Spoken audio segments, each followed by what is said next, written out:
And I need you to be strong.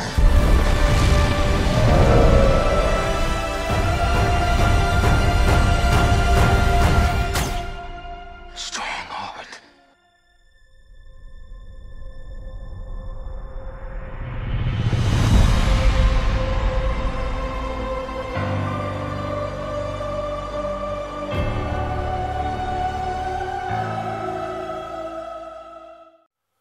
Bonjour à tous mes fidèles sujets, aujourd'hui je vais donc vous présenter le Steelbook Ultra HD 4K du film Avatar La Voie de l'eau, Avatar The Way of Water en anglais. Donc c'est un film de 2022 réalisé par James Cameron avec dans les rôles principaux Sam Worthington, Zoe Saldana, Sigourney Weaver, Stephen Lang et Kate Winslet.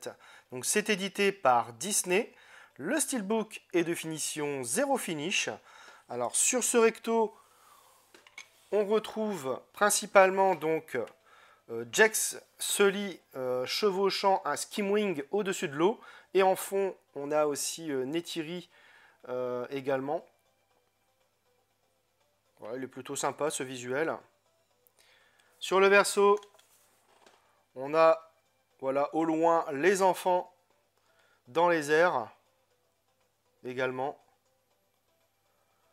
Sur la tranche, on n'a même pas le titre, hein, juste un A donc, et le logo Blu-ray.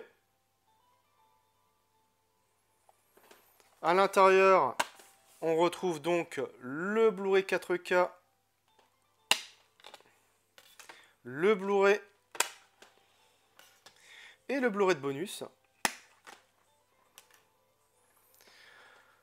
Alors, on a droit à un artwork interne avec une continuité, hein. Donc plutôt sympa. Déplié à l'extérieur.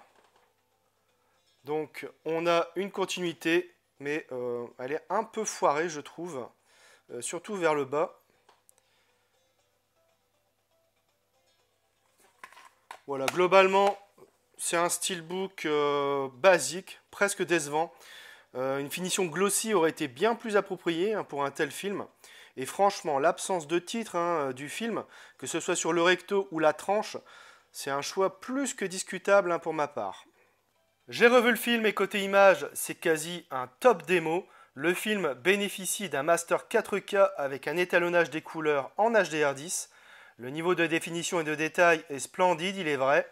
Par contre, les valeurs de compression ne sont pas optimales. C'est dû probablement à la durée du film et aux nombreuses pistes audio présentes sur le disque. Sûr que si Disney individualisait leur édition par pays, avec par exemple pour la France uniquement l'anglais et le français, on pourrait espérer bien mieux. Mais ça, malheureusement, ce n'est pas la politique éditoriale de Disney.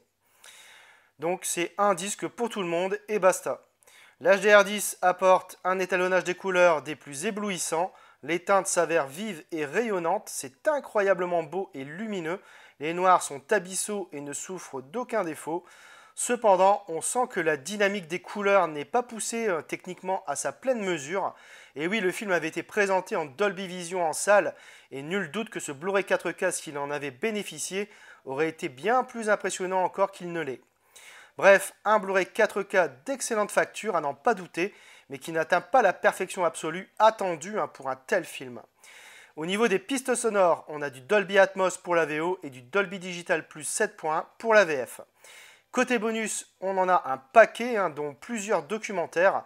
La création du monde de Pandora, filmer Pandora, le monde sous-marin de Pandora, les défis de l'eau, le retour des héros, devenir Na'vi ou encore le casting, les cascades et le clip Nothing is Lost.